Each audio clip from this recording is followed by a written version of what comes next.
अच्छा, क्या आप पाकिस्तान से जर्मनी मूव होना चाहते हैं और आपके पास हायर एजुकेशन नहीं है, 16 साल की एजुकेशन नहीं है आपके पास, मे बी आपका जो ब्लॉग अकाउंट की अमाउंट है वो भी आप अफोर्ड नहीं करते, तो मैं आज आपको बताऊंगा जी आप कैसे जर्मनी के अंदर मूव कर सकते हैं।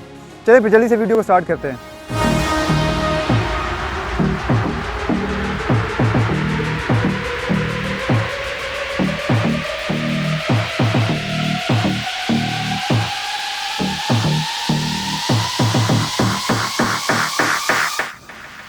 Hello everyone and welcome back to my channel again.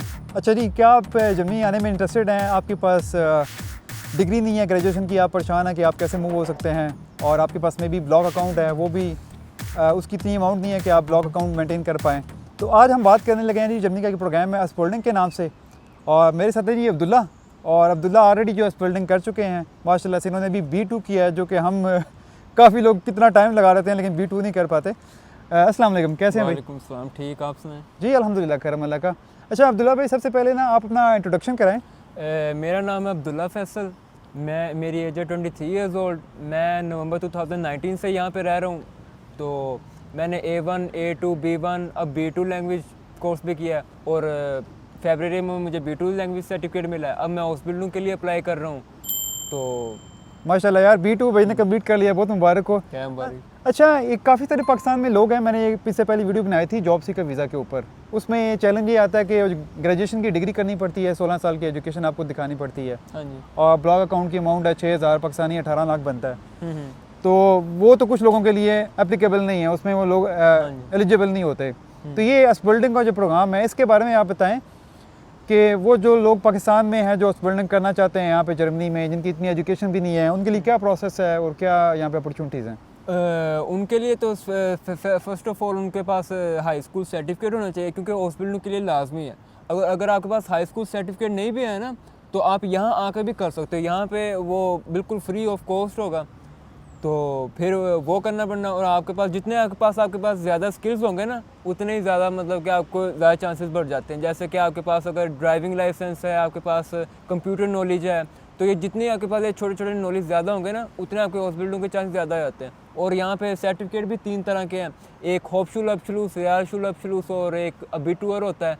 तो वो कुछ हॉस्पिटल्स ऐसी भी हैं कि उनमें जो होपशुल, उनके लिए ये होपशुल सबसे लीस्ट लेवल का होता है, फिर उससे हाई लेवल का रियालशुल अब्सलूस, और उससे हाई लेवल का अबिटूअर। तो कुछ हॉस्पिटलों के लिए होपशुल की रिक्वायरमेंट होती है, कुछ हॉस्पिटल्स के लिए रियालशुल अब्सलूस और अबिटूअर की रिक्वायरमेंट होती है। अच्छा, ये तो वैसे काफ़ी डिफिकल्ट वर्ड थे, मुझे खुद हाँ इनकी जी, ये पता नहीं है। स्कूल जो सबसे बेसिक सर्टिफिकेट है ना, वो आप रिकमेंड करते हैं सबसे पहले वाला। तो उसके लिए जो लैंग्वेज की रिक्वायरमेंट है वो क्या है? लैंग्वेज की रिक्वायरमेंट मिनिमम B2। अच्छा, मिनिमम B2 यहाँ पे हाँ रिक्वायरमेंट जी, करनी B2। पड़ती है, सही है। आप B1 से भी अप्लाई कर सकते हैं, लेकिन B1 से चांसेस बहुत कम है कि आपको हॉस्पिटल सीट कोई दे, बहुत कम। सही है। अच्छा, मैं ऑनलाइन चेक कर रहा था गूगल के ऊपर कि अस्पोल्डिंग एक वेबसाइट है अस्पोल्डिंग.de के नाम से ना, हाँ जी। तो वहाँ पे डिफरेंट ऑक्यूपेशन दिए गए हैं ना, वहाँ पे जाके आप रिक्वायरमेंट चेक कर सकते हैं। तो कुछ ऐसी अस्पोल्डिंग होती हैं जहाँ पे A2 या B1 भी चल जाता है, लेकिन ज़्यादातर जैसे अब्दुल्ला ने बताया कि A2 नहीं चलता, B1 और B2। B1 और B2। अच्छा, वहाँ पे ना कुछ लिखा हुआ था, मैंने जो ऑनलाइन पढ़ रहा था, मे बी मैं गलत बता रहा हूँ, लेकिन आप अब्दुल्ला की जो बात है उस पर कंसंट्रेट करें। B2 एटलीस्ट हाँ जी। आप कह रहे हैं कि वहाँ पे करना पड़ेगा, उसके बाद यहाँ पे बंदा एलिजिबल है। अच्छा, इसके अलावा कौन कौन से ऐसी ऑक्यूपेशन है जहाँ पे बंदा अस्पोल्डिंग आगे कर सकता है? हॉस्पिटल वैसे हमें काफ़ी सारे, जैसे मैंने कुछ नोट किए हुए हैं यहाँ पे, काफ़ी ज़्यादा ऑक्यूपेशन है। जैसे कि हमारे यहाँ एनर्जी का सेक्टर है, इसके अंदर मैकेनिकल इंजीनियर आप करना चाहते हैं, इलेक्ट्रिकल इंजीनियरिंग है, या IT में आप जॉब करना चाहते हैं, उसमें भी अस्पोल्डिंग हो जाती है। इसके अलावा जी हेल्थ केयर है, हाँ जी, नर्सिंग है हमारे पास, अच्छा। ऑटोमोटिव की इंडस्ट्री आपको पता है जो जर्मनी की काफ़ी बड़ी है। Automobile industry. यहाँ पे मर्सिडीज बेंज है, इस तरह BMW है। लॉजिस्टिक के अंदर आपको पता है DHL के अंदर काम कर सकते हैं। इस तरह ट्रेडिंग के अंदर है लिडल है, रिवे है, यहाँ पे काफ़ी स्टोर है ना। मार्केट्स।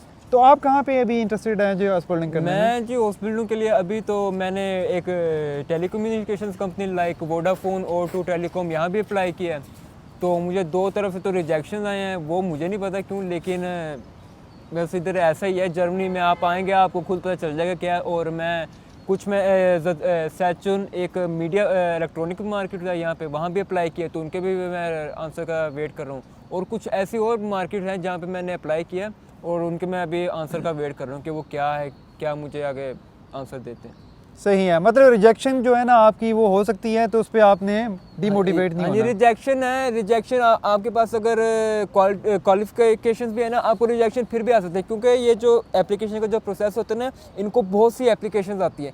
ये नहीं कि 10-15 नहीं आती, इनको 50-60 आती है। इनको फिर ध्यान से देखना पड़ता है कि किसके पास ज़्यादा क्वालिफिकेशन है, क्या क्या, फिर वो जो लीस्ट होते हैं उनको फिर रिजेक्ट कर देते हैं, जिनके पास हाई होती है उनको रख लेते हैं, उनके साथ फिर ये इंटरव्यू करते हैं। सही है। अच्छा, यहाँ पे मैं नेक्स्ट रिक्वायरमेंट बताता हूँ जो कि है एज की रिक्वायरमेंट है, वो 16 से 25 ईयर्स है। आपकी नॉलेज में भी यही है? गलत तो नहीं हाँ बता जी, रहा मैं? ये 16 या 18 मतलब कि इतनी होनी चाहिए। हाँ, 16 से 25 साल की मैक्सिमम एज ज़्यादातर हाँ लिखी जी। होती है, तो कुछ ऐसी में भी हस्बल्डिंग हो जो ज़्यादा भी ईयर जो चलती हो जहाँ पे। जो 18 भी हो सकती है, कि मिनिमम 18 एज होनी चाहिए, कुछ ऐसे हॉस्पिटल भी हैं। सही है, क्योंकि आपकी ज़्यादा एज हो तो फिर हस्बल्डिंग में आप अप्लाई नहीं कर सकते, क्योंकि हस्बल्डिंग मिनिमम है हमें 2 से 3 साल का प्रोग्राम होता है, हाँ जी, तो वो आपको ट्रेनिंग करनी पड़ती है। अच्छा जी, नेक्स्ट से बात करते हैं सैलरी की। हाँ जी। तो हस्बल्डिंग के अंदर सैलरी आपकी कितनी लगती है स्टार्टिंग में? हॉस्पिटल सैलरी ये डिफरेंट है, 600 टू 1100 है, ये ग्रॉस इनकम है। तो फिर अगले सेकंड ईयर भी आपकी बढ़ जाती है, थर्ड ईयर भी आपकी बढ़ जाती है, तो फिर वो आप एज ए स्किल्ड वर्कर बन जाते हैं। फिर आपकी नॉर्मल जो तनख्वाह होती है आपको वो फिर मिलती है। सही है। हस्बल्डिंग के दरमियान में ना 50 एक जो आपकी ना यूरो पर ईयर बढ़ती है तकरीबन, जो सैलरी 50 से 60। 50 नहीं, 100-200 यूरो ओह इतनी बढ़ती है। गुड गुड, ये तो काफ़ी अच्छी बात 50 है। यूरो बहुत कम है ना, हाँ। 100-200 बढ़ती है। 100 से 200 बढ़ जाती है तो काफ़ी बेहतर है। हस्बल्डिंग के बाद जो आपकी पे है वो महीने में काफ़ी बेहतर हो जाती है, 2000 से 3000 यूरो के हाँ दरमियान जी, लग जाती 2000 है। से 3000 हो। और आपके पास ये भी चांस है, अगर आप हाउस बिल्डिंग करते हैं ना, तो आप 2 साल के वर्क एक्सपीरियंस के बाद आप वाटर बिल्डिंग भी कर सकते हैं। वाटर बिल्डिंग इंग्लिश में कहते हैं फर्दर एजुकेशन, आप उससे कर सकते हैं, आप वो कर सकते हैं, और उसके बाद आप मतलब कि एक न्यू जॉब भी आपको फिर मिल जाती है, जिसमें ज़्यादा पे होती है। आप एज ए मैनेजर काम कर सकते हैं शॉप में। तो इस तरह मुख्तलिफ और बिल्डिंग्स की ना मुख्तलिफ फर्दर एजुकेशन है, तो उसमें आपकी सैलरी भी बहुत ज़्यादा होती है। सही है, अच्छी जॉब होती है। अच्छा, इसके अलावा जो हस्बल्डिंग करना चाहते हैं तो ज़्यादा जो अपॉर्चुनिटीज़ जो बड़े शहर हैं उनके अंदर ही हैं, जैसे कि अभी हम फ्रैंकफर्ट में हैं, फ्रैंकफर्ट है, बर्लिन है, स्टुटगार्ट है, म्यूनिख है, तो इन शहरों को आप टारगेट कर सकते हैं। तो जॉब्स के लिए आपको मैंने ऑलरेडी एक वेबसाइट बताई है, hosbuilding.e, वहाँ पे जाके आप सर्च करें, IT लिखें या नर्सिंग लिखें या ऑटोमोटिव लिखें, तो उसमें काफ़ी सारी हस्बल्डिंग आ जाती है। वहाँ पे रिक्वायरमेंट आप चेक कर लें, कौन सी ऐसी कंपनी है जो इंटरनेशनल जो है ना लोग उनको भी ले रही है, तो आप वहाँ पे अप्लाई कर सकते हैं पाकिस्तान से बैठे हुए। तो जो भी लैंग्वेज की रिक्वायरमेंट है वो पाकिस्तान से आप पूरी करें। और लैंग्वेज आपको पता है कि पाकिस्तान में हम कहाँ से कर सकते हैं? मेरे पाकिस्तान में हम आपने ट्रेनिंग कहाँ से की है बाय द वे? मैंने तो लैंग्वेज ट्रेनिंग इधर से ली ना, क्योंकि मैं जर्मन बोर्न हूँ, मेरे पास जर्मन हाँ पासपोर्ट है। माशाल्लाह से, ये हाफ मेरे जर्मन हाफ मेरे पाकिस्तानी। लिए इधर आना इतना कुछ ज़्यादा मुश्किल, मेरे लिए सिर्फ टिकट रिक्वायरमेंट है, तो मैंने सारा कुछ आके इधर ही किया, लैंग्वेज जर्मन लैंग्वेज। सही है। मेरे पाकिस्तान में काफ़ी इंस्टीट्यूट हैं, जैसे कि नमल एक काफ़ी फेमस इंस्टीट्यूट है, तो इसके एक अलावा भी गोइथे इंस्टीट्यूट भी है लाहौर में, कराची में भी है, फैसला, मुख्तलिफ बड़े सिटीज़ में है, तो आप उधर भी कर सकते हैं लैंग्वेज कोर्स। मेरी वाइफ ने भी ये किया है पिछले साल A1 का लैंग्वेज कोर्स लाहौर से, गोइथे यूनिवर्सिटी से।